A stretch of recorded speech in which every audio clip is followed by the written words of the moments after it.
Really glad to have you here. I'm so sorry for people who couldn't make it again to Lisbon. And without any further ado, I would like to give the floor to Filomena Vieira, currently a public procurement legal expert at the Portuguese Criminal Police.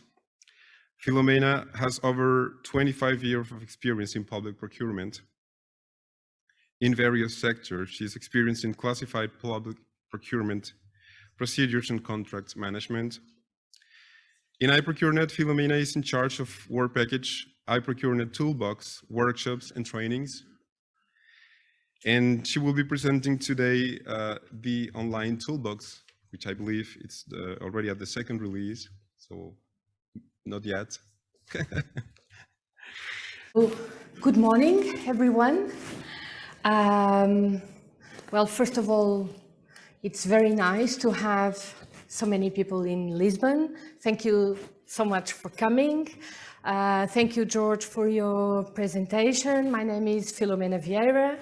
I'm PJ's public procurement legal expert. I am now responsible for the iProcureNet Toolbox for PJ. We would like to share with you today what we have done until now. Please do understand that this is our first release. It is a beta version, in fact, it's the first public version of the iProcureNet Toolbox. That's why we need your cooperation, your feedback, and you are most welcome to give us your critiques and suggestions, of course. If there's nothing else to say, I would like just to give you the frame of the iProcureNet outputs. I'm not going to repeat what Georges Garzon just said, but I think it's a bit easier, perhaps, to have this in a visual idea, especially for those who are not connoisseurs of iProcureNet project. So the four iProcureNet outputs are the iProcureNet Toolbox, which I will present you, the establishing of a network community, institutions and individuals involved in security procurement, trainings, workshops and conferences, networking, dissemination, peer learning and capacity building, and establishing an established buyers group, what we call EBGs, which are countries which have found a common ground and are ready to procure together. We are talking here about joint cross-border public procurement. This is where we stand. Today, I am talking about the iProcureNet Toolbox. So if I would explain you in a nutshell, the iProcureNet Toolbox aims to enable the procurers, suppliers and other key stakeholders of security procurement to understand the process they need to go through in order to find a common ground for future joint cross-border public procurement. Sorry, but we must, JCBPP stands for Joint Cross-Border Public Procurement. It is impossible to write it always, it's too long. So what do we aim to provide users with this toolbox? First of all, an understanding of public procurement as a strategic tool to deliver better outcomes and solutions for specific challenges and unmet needs. I won't repeat what Georges just said a few moments ago, but I just think that it would be interesting to make a visual remind before going inside the toolbox. So we also want to provide proposals of how joint cross-border and innovation procurement can be applied in specific security sector. We also want to share practical advice on how to initiate and manage either joint procurement and innovation procurement. What are the specific joint procurement, what is the specific joint procurement role and benefits for the security sector, and also how challenges and features of joint procurement and innovation approaches in security can be addressed. We know that it is not easy to think about it, but we believe that this work of ours and this toolbox aims to provide the users with some information and can help to promote joint cross-border public procurement. The toolbox intends to guide the users through an easy way to understand the benefits and the framework of cross-border commercial off-the-shelf products and also innovation procurement. And the toolbox also intends to incentive the use of innovation procedures, expressing its importance as instruments to accomplish unmet needs and public policies, just also as Georges Garzon just highlighted.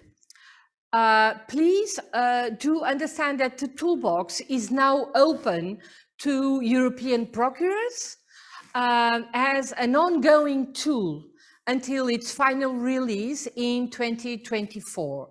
So Georges was saying that this is the second release because we had an alpha version before, which was 0 release, in fact, and this is officially the first release. It's release number 1, and this is an ongoing tool until the final release in 2024. Also, as George just talked about, and I'm going to be very quick here, joint procurement has lots of challenges that everyone knows that are difficult to address because all procurers are have a burden, let's call it like this, because it's true, it's a day-by-day work, which is a burden, and sometimes it's not easy to think and to prepare things for a joint cross-border public procurement.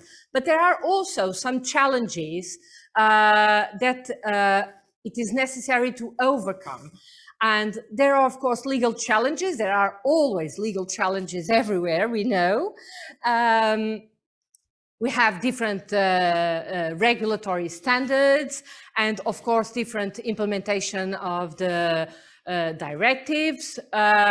It's an ease of suppliers toward joint procurement due to the lack of experience, and also the great use of the lower price criteria, which is not good, for instance, when you want to promote innovation procurement, because you cannot go for innovation procurement. And I think in tomorrow's roundtable, we will discuss that. But because the lower prices criteria do not promote innovation procurement, because they are not good to use. There are technical challenges everywhere. There are different technical standards. We have also different platforms now, electronic platforms, which is also a challenge. Let's say it's an issue in joint cross-border. Practical challenges, there are different national priorities, so it's not easy to find a common ground, and that is a work that is done within the iProcureNet work. There's also lack of knowledge on other countries' practices and investment needs. I'm looking at Nikolai from BDI and thinking of investment needs and all the difficulties that we have at iProcureNet to overcome these issues.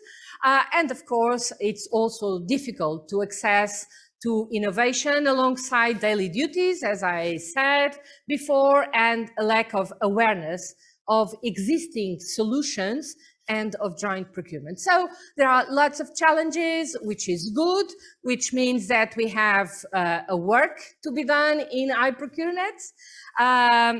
And this is what we are addressing. So this may seem confusing.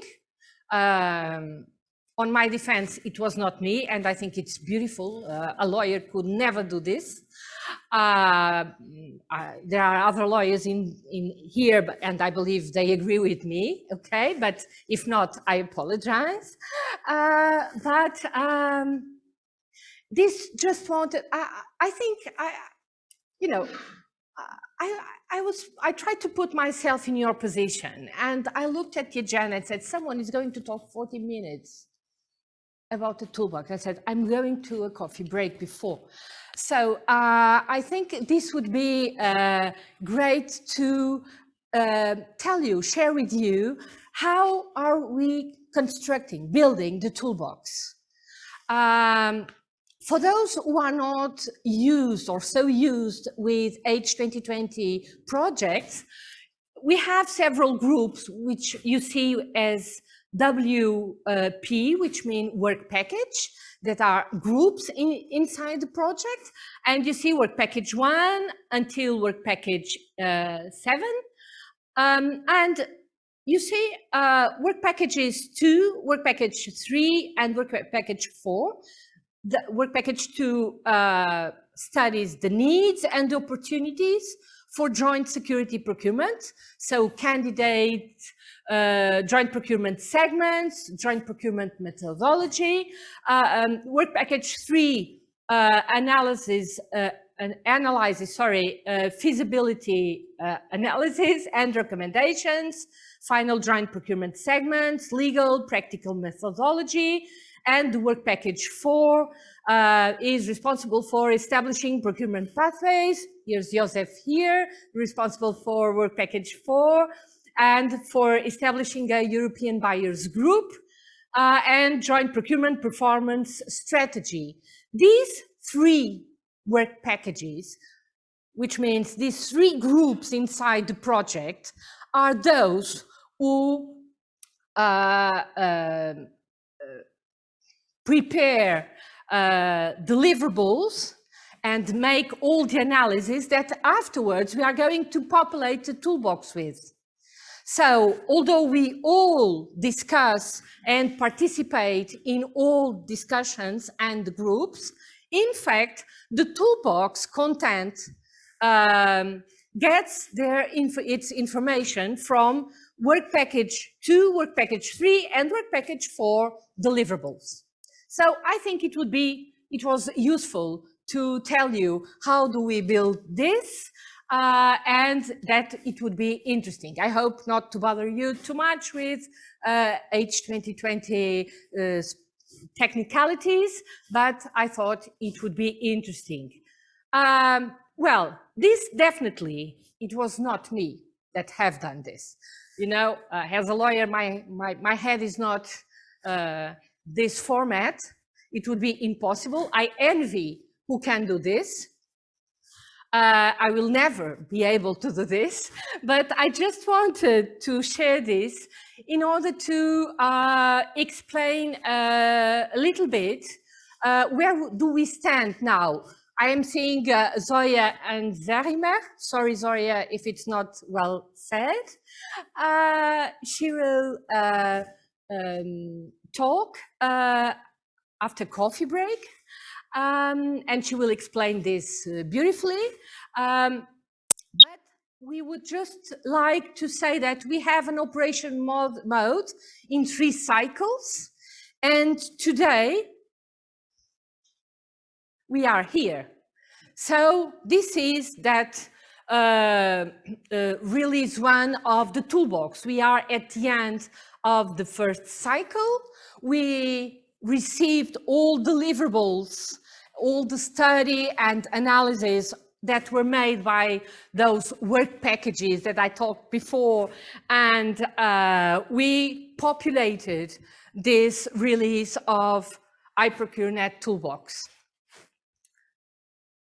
So, please, do join Slido now. Do join Slido now. And I would like to ask you, what is the first word that comes to your mind when you hear the term joint cross-border public procurement?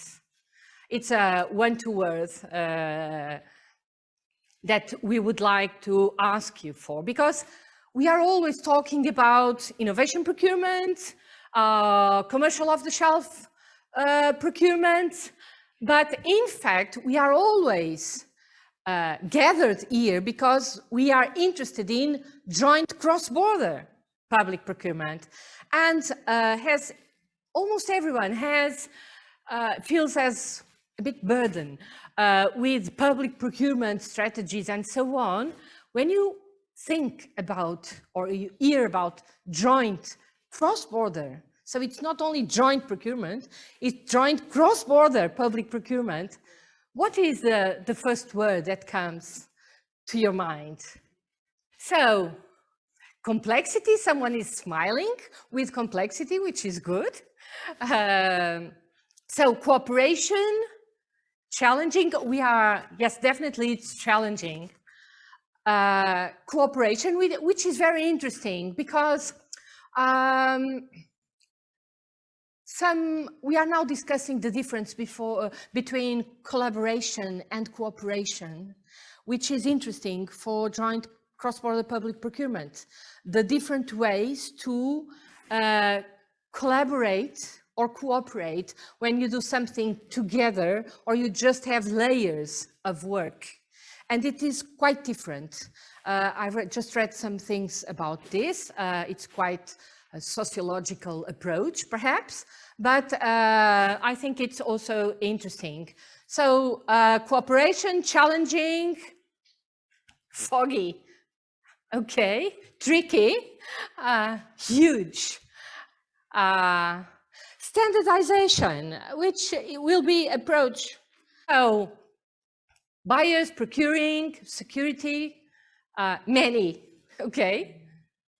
Alignment, difficulties, professionalization of public buyers, which is now a great discussion, I believe, in all Europe, and something that we must discuss afterwards. Language, which is quite interesting when we are here talking in English, but in fact, I think there are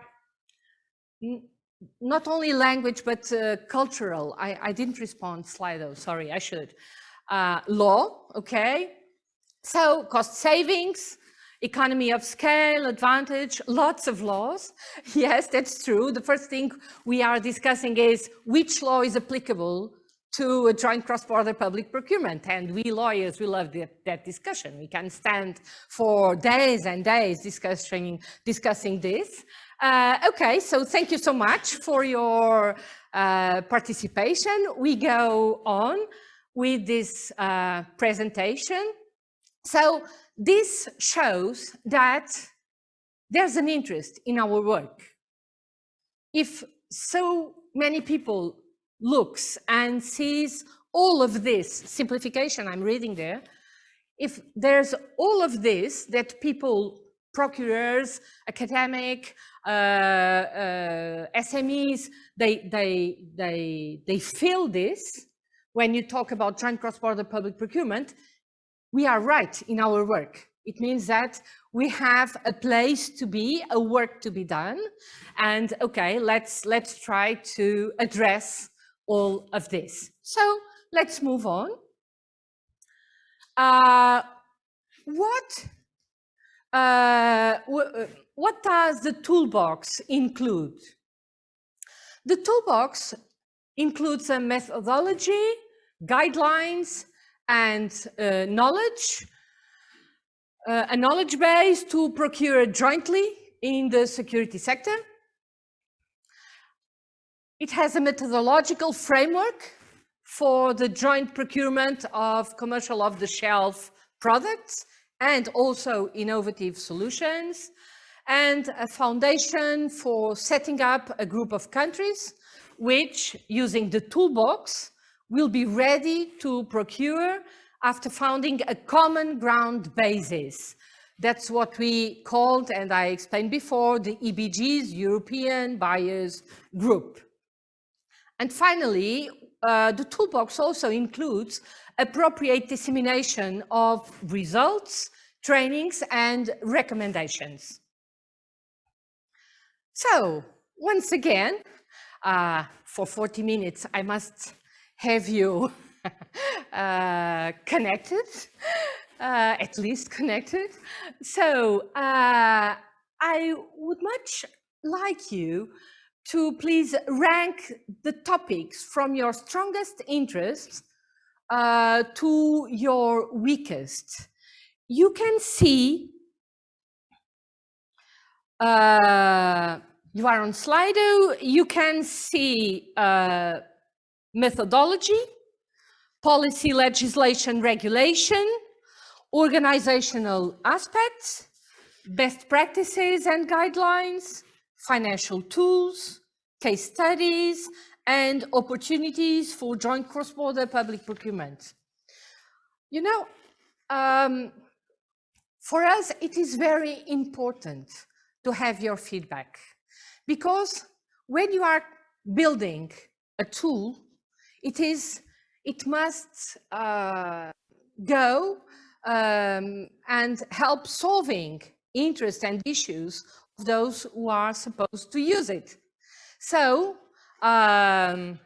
you are perhaps the first public buyers to see this toolbox, and it is very important for us to understand what are your interests, what is more important for you, what do you lack the most, and it's interesting to rank these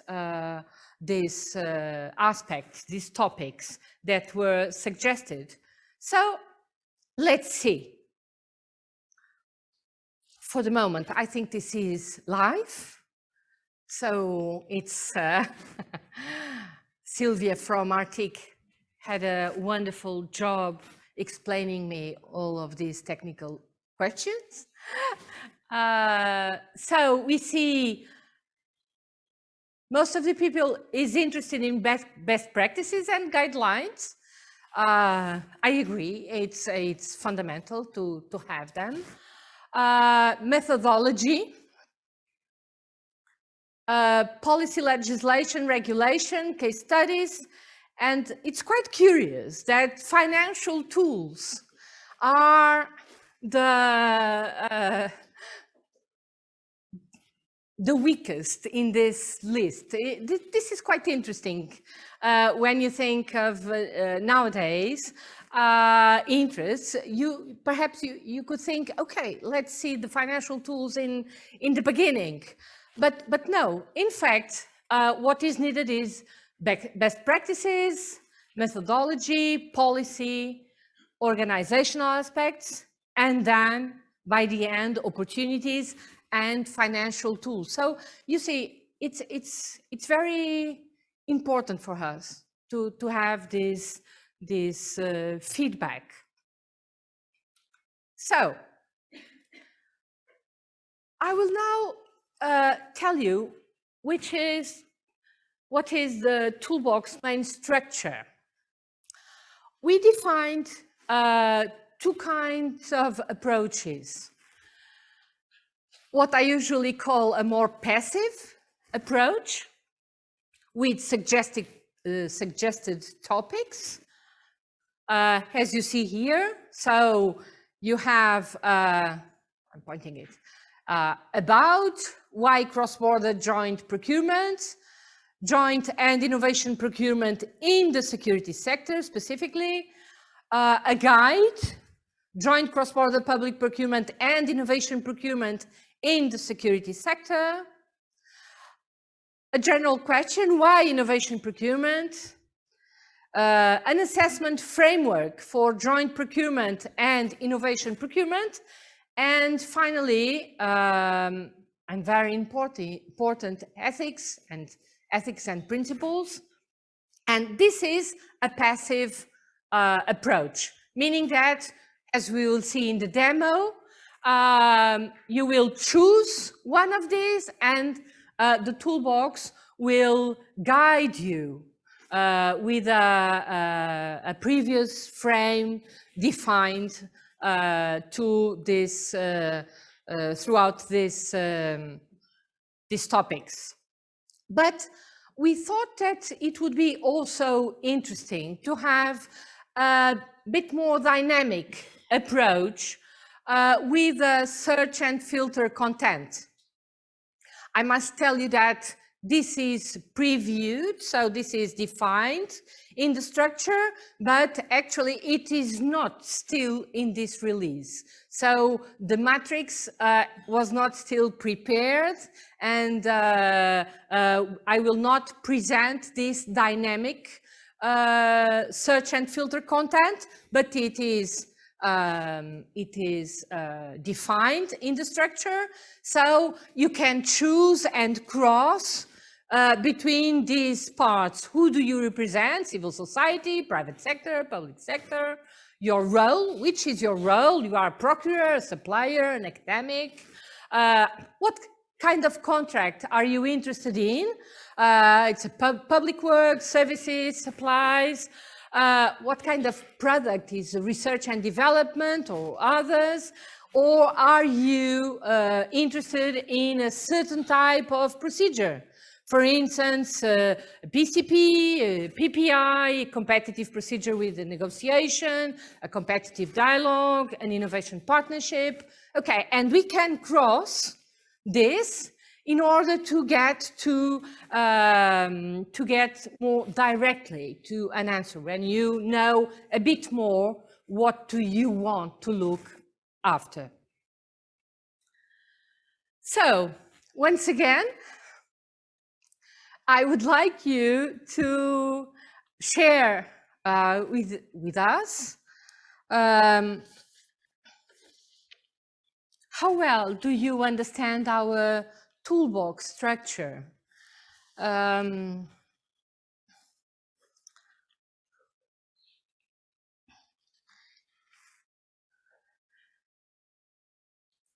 You can rate on Slido from 1 to 10. 10 is for fully understood, and 1 is for not understood at all. And this is important because this is where we begin. So if we must change the structure, that is the time to change it, and not at the final release. So it's very important, once again, to have your feedback. Let's look at it. Wow, not bad. It's getting worse a little bit. No, that's quite exciting. No one said 10. Okay, we must go to 10. Something is missing. We must decide what it is. And okay, 7, 8, it's our first release. I think perhaps it's not bad at all. Well, who has pointed 6 now? This is not nice. Okay, so anyway, thank you. Wow, someone said it was fully understandable. It would be wonderful for us to have your feedback regarding this. Please, you have an online survey which is available on iProcureNet,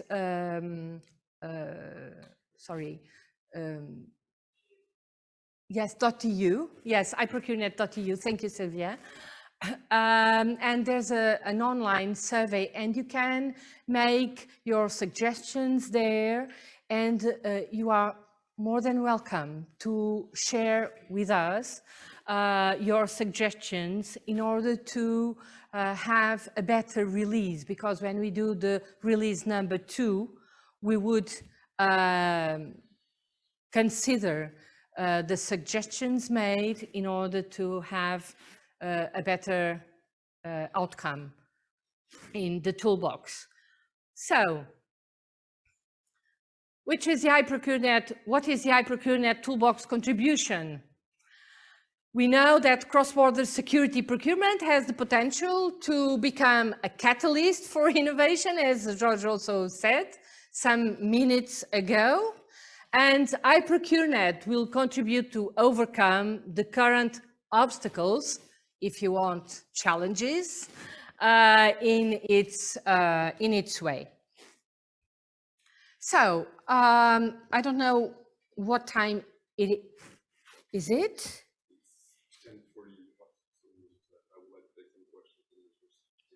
Okay, shall I make the live demo? Is there time just to show? Yes? Could you please help me, because... Thank you. It's always a fantastic job putting this together. Thank you. So,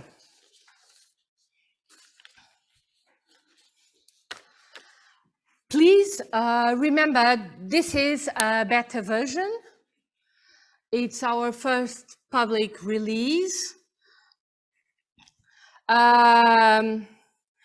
As you know, the toolbox development has started with 2 main threads, content and presentation. In this phase, the second one, an online demonstrator has been built to provide a structure of content designed to respond to specific user needs and objectives. Providing the community with something tangible will result in feedback, criticisms, and new ideas to build upon for the next releases to achieve better overall usability and usefulness for practical applicability. I will show you now just a quick overview, and I really don't think we have the time for what I have prepared. As usual, lawyers talk too much. They are smiling because they know me quite for a long time. But please tell me, when should I stop? And I will stop. I will show you now just a quick overview of the toolbox structure and content to give you an idea of where to start, depending on your specific level of expertise, your type of procurement, and your maturity of procurement's object. So, we are at the iProcureNet homepage. And by now, if you are here, it's not difficult, of course. You have the main site, and you can click the toolbox. Please do not forget to, afterwards or after coffee break or at night at the hotel, please fill the feedback survey. It will be most appreciated. So we can click on the toolbox. Of course, now we have to scroll down and all of this. This can be more user-friendly, of course. So the toolbox is an option on the main menu. Of course, it's conveniently called Toolbox. And you can navigate with a small, you can scroll down, and here it is. You have information about this toolbox, or you will have a filter content, which I talked about. Then if you scroll down, the toolbox is organized in 5 main sections. that you saw in the frame some slides ago. So why joint cross-border public procurement? That's a general section covering joint cross-border public procurement, a specific section covering additional innovation procurement contexts, a follow-up section covering the knowledge resources for joint innovation procurement for the security sector, a section with application guides, and a small but very important section regarding ethics and principles.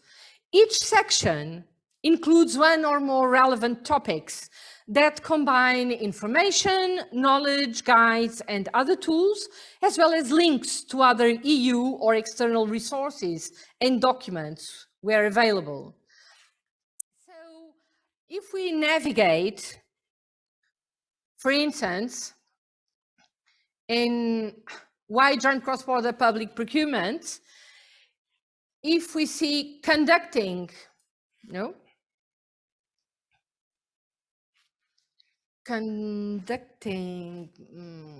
methods and tools, sorry, an overview, then you have to scroll down at this moment, and then you have conducting a joint cross-border public procurement and means of conducting a joint cross-border public procurement. You have some phases. If this clicks, you have to scroll down once again. You have an overview of steps and phases, 3 main parts of conducting: preparation, the procedure, contract performance. Okay. And then step 1, you have the identification of joint procurement needs. So identification of internal, external partners, don't worry, I won't read this. So it's an overview of the identification of joint procurement needs. Then a step 2 regarding market research or market analysis. And then you can read it and then close it again.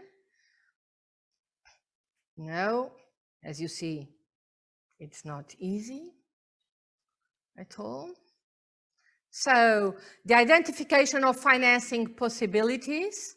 You have lots of information here at the moment. Reaching a decision or a memorandum to cooperate. The collaboration agreements. And means of conducting joint cross-border public procurement. I see George is, so overview and so on. I believe I took my time. Okay, so I had a big presentation. I'm sorry. So this, I don't know what to do. Thank you. Oh, it's sharing. Okay, no. Could you please put my presentation? My colleague, it's all right. Oh, thank you. So, George, we have some questions and we have also some call to actions in Slido. Yes, how please. do you want to No, manage? I'm really sorry to interrupt because it's really a live presentation and really interesting. Just to go on the agenda. Sorry. I would kindly ask you to remain seated if you want, just to ask the questions that have been really interesting questions. Thank you very much, Filomena, for this. There are also Slido. Yeah, I have it on my phone as well. Okay, thank you. So, shall I sit here? Please. Okay, thank you. Thanks. So before we start, thank you very much, Filomena, again for this very dynamic presentation. I really like the way you mentioned the people who are actually involved in this. It is always nice to see that there are people behind. We're not mentioning, of course. As you said, it's been a while already that we've been working together, so we get to know each other. I would like to raise some of the questions that have been asked by people online and maybe from some of you here in the room. So there are many interesting questions. Of course, I'm sorry, I will not go through all of them, but we will try to give you an answer. The first question that I would like to ask you, Filomena, it's how do you manage to access to the online toolbox? I think you just... Sorry? How do you manage to access to the toolbox? Is it free? Do we have to register somewhere? No. This is a totally free toolbox. You just have to go online to iProcureNet.eu. It is correct, isn't it, Sylvia? I'm looking at Sylvia. The toolbox is online and you are not asked for register. Nevertheless, you are very welcome to register, to receive our newsletter and to have some news from what are we going on doing and how our project is evaluating, okay? Thank you, Brad. So free access to everyone, no need to register, just visit our website and you will get to the toolbox. Yes, just as usual. very simple. Please go there. So you see, lawyers are open as well. I'm just kidding around. Okay. Another very interesting question, will it be possible for public procurers to propose new topics and complete the toolbox in a participative way? Yes, totally.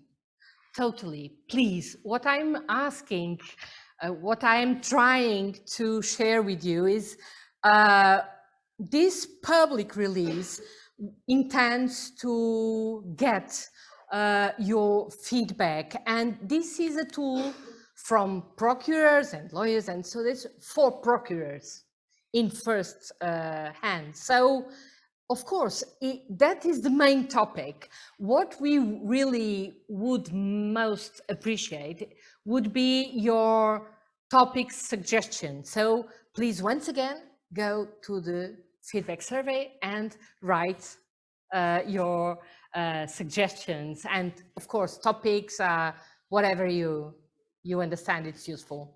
Great. Thank you. Thank you very much. I would like to read the third question, which is what point or what step in the procurement process is in the toolbox the most useful? Well, it depends. I'm a lawyer. So as a lawyer, of course, I love legal aspects. For instance, everything which is how can we harmonize the different implementation of directives. There are lots of how can we manage different legal aspects from different countries that want to join together, that want to procure together. What is the law applicable? What is the criteria to be applied to these choose? This is our legal aspects that, of course, I'm very keen on because of my background. But anyway, you have, I think, best practices and guidelines are perhaps one of the most interesting outcomes in this toolbox, because when you have guidelines and you have best practices, I think that a procurer can, and the decision maker can think, okay, there's a way to do it. This is already structured. This has a methodology. I'm not inventing anything. This was studied before, and people can go forward with more. They feel more safe in their decision to procure jointly. So I would highlight perhaps guidelines and best practices. Thank you very much, Filomena. And thank you for the questions. I am receiving some other questions that are really interesting. I'm going to have just two more questions here for you, Filomena. The first one is, what is the potential of the toolbox to be integrated in education of procurers, I believe, for the next generation? Will it be integrated like in a formal education model for procurers in the future? Well, sky is the limit, it's usually you say. I think as we have lots of workshops, webinars, that would be a great and very important outcome. I think everything is prepared to do so, and for the toolbox, that would be we would be very happy if that occurred. So that's why we also need procurers' feedback and public contracting authorities' feedback in order to prepare things to do so. Thank you very much. I think I'm so sorry I have to stop here because we have to go on the agenda, but trust me, I will transfer all the questions and answers. I will try to make it public for you guys so we have all the inputs on the toolbox. Thank you very much, Filomena, again for your presentation. Okay, thank you. Thank you all for your patience, for listening. Okay, thank you. Thank you, George.